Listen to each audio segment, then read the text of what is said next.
Apex Toys went ahead and used translucent materials for the hair, which I'm questioning why.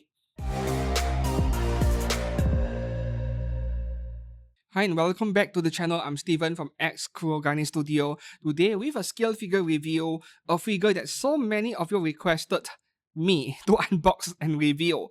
In YouTube comments, in social media, in Discord as well. Steven, will you review Kafka? And each time I said yes, I will, just a matter of when. Finally, it is her turn today. There is only so many figures I can buy each month, even with the support of sponsors. If I were to go out and buy 15 figures a month, then the next problem would be how long would it take for me to get the reviews out one by one. I am already publishing 2 to 3 long form videos each week on this channel, which is a lot. What we are looking at over here, Apex Toys 1/7 scale Kafka from Honkai Star Rail. She was released back in February 2026 in China, but for everyone else who pre-ordered her from a Japanese website, release date was 8th of April 2026. Meanwhile, for the official price, Japanese price was 21,000 yen, which makes her one heck of a bargain. 21,000 yen for a premium scale figure and a diorama base. But I paid the Chinese MSRP for her, which is 838 Chinese yuan. That was on Apex Toys' official store over in China's Taobao. And for this purchase, as you guys saw in my unboxing video 2 or 3 weeks ago, the box arrived damaged because I did not use today's sponsor, Superbuy. Superbuy is a proxy service where, for those of you who can't communicate well in Chinese but you want to buy figures or other merchandise from Taobao, you can make use of Superbuy to buy from multiple different sellers and then ship it to the warehouse over at Superbuy, where you can combine ship and forward it to you in your country where you save on shipping cost. So if you want to make sure you get stuff nicely without any damage, like the Hobby Sakura Nikkei figure that I reviewed last week, she arrived perfectly, and that was with Superbuy. Then you should check out this service. If you have not signed up for one, please do make use of my links down in the description below to sign up for an account today. And from time to time, they will have offers. They'll run promos, discounts, and so on. Don't forget to follow the subreddit r/Superbuy to get more deals over there. So thanks a lot to Superbuy for sponsoring today's figure review, and let's get back to where I left off. What about her height at 1/7 scale? I have done my measurements earlier. From the base all the way to the top of her head, that would be 27 centimeters. If you deduct the base, which I estimate to be anywhere between 1.5 to 2 cm, then her height figure only would be closer to 25 centimeters. Yeah, that would be accurate as well as far as 1/7 scale figures are concerned. Meanwhile, for the box, the packaging, I have nice things and not so nice things to say about it. Firstly, it is big. It is huge. This caught me off guard. I did not expect her base to be her box to be this big, because all of these effect parts in the base, they are attached to the base already. You don't have to assemble anything other than plugging the figure into the base and plugging the sword into her left hand. Very simple, straightforward assembly, but as a result, thanks to her base already pre-assembled, we get a big box over here. The good news, however, is that this is very tough, very solid, good quality box. Does not dent easily, but because of the way they designed this box, where this plastic window wraps around the front, this is the weak point of the box, and this is where I took damage over here. This can be considered minor damage, but I was still unhappy about it. This is where it caved in, the weakest point of the box, but everywhere else the corners are all fine. Meanwhile, at the back of the box, you do have an authenticity hologram sticker under by MiHoYo, I mean. So this box, I would rate it a 7 out of 10. Could be better, but still a very attractive box nonetheless. For the stability of this figure, we have a heavy base, a big surface area, and both feet are plugged into the base with metal rods, so this is solid. A solid 9 to 9.5 out of 10 for stability, barely wobbles at all.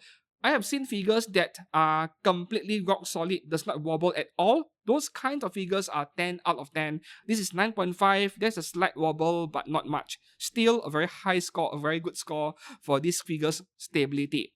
Meanwhile, for the sculpt department, this is an Apex Toys figure we're talking about.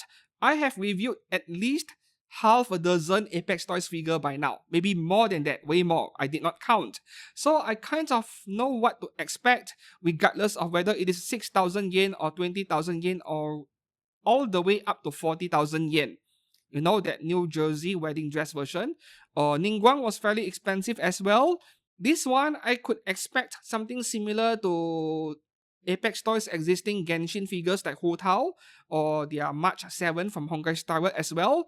And that was pretty much what I got over here. Very good levels of detail, really good sculpting with no flaws to be found. No ugly gaps or seam lines, no glue leaking out from poor fitting parts, no mold lines. Quality control is excellent on the sculpt department, and that includes the face. If you were to compare her face over here to what she looks like in the game, then yes, they look identical, which is always good news. So for those of you back then who had a lot of differing opinions regarding third-party Kafka figures, where depending on which brand the face could look slightly different, you know, a different fan art, a different artist with their own style, and you don't like that, then you look at genuine licensed figures just like this Kafka. So for the sculpt department, the entire figure is an 8 out of 10 maximum. The face is a 9 out of 10. Really good, right? I couldn't give it a higher score than 8 out of 10 because those are reserved for very sophisticated and complex figures with no QC issues. For example, just barely 2 weeks ago, Good Smile Fest 2026, that Hatsune Miku Symphony 10th anniversary version. That is a 50 plus thousand yen figure for sure. And if Good Smile gets that one out in impeccable condition, no flaws at all, that would be a figure deserving of a 10 out of 10 score for sculpt. Yes, this is 8 out of 10.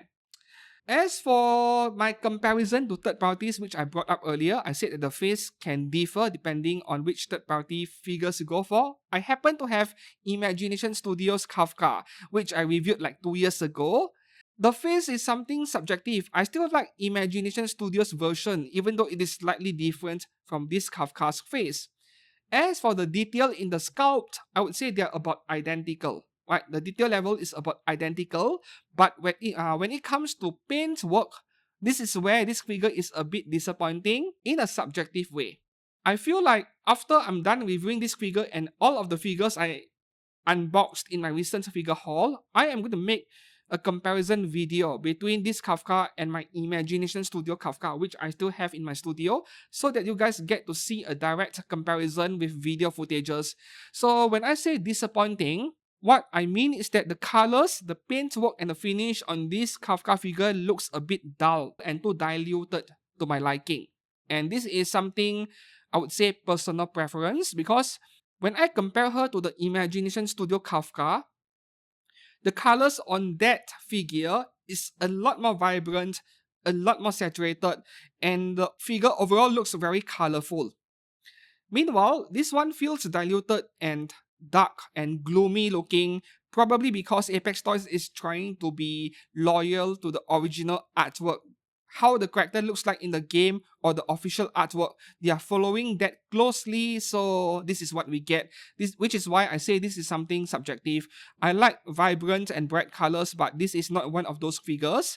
And part of the problem, I think, is because Apex Toys went ahead and used translucent materials for the hair, which I'm questioning why. I feel like if the hair is made of completely opaque PVC material, when they do the paintwork in general, the hair is going to look a lot brighter in color. But when you do a grey color undercoat on a translucent part and you paint over it like this, the colors are going to look a lot darker than usual. Which is the case over here. If you look at the edges of a hair strands in front, behind, including the ponytail, they look fairly dark, as if there is a grey color layer of paint that you can see through underneath, which could be the undercoat, which explains why the color looks a bit dark and dull looking. And this is the part that I am a bit unhappy with. However, when it comes to quality control, I'm happy to report that this figure turns out impeccable. No paint scratches, no paint transfer, no paint bleeding, no scratches of any kind. The decal work is also perfectly done. This is probably the best Apex Toys figure I have reviewed since March 7th, also from Honkai Star Rail. That one was excellent. And then after that, I believe I reviewed Hu Tao from Genshin Impact. That one wasn't very good. Lime Pie, Unicorn, low budget figure, that one was also very average. And I've reviewed too many Apex Toys figure that I lost count. If you care about quality control, no errors, then this figure is going to be something you like.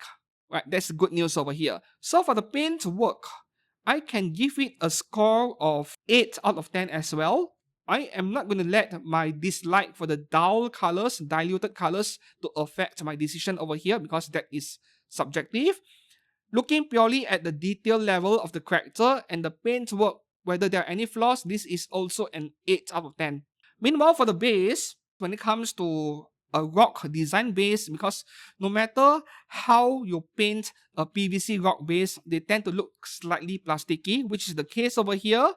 It is a very good base, make no mistake. This is very good when it comes to a base for a figure costing 21,000 yen.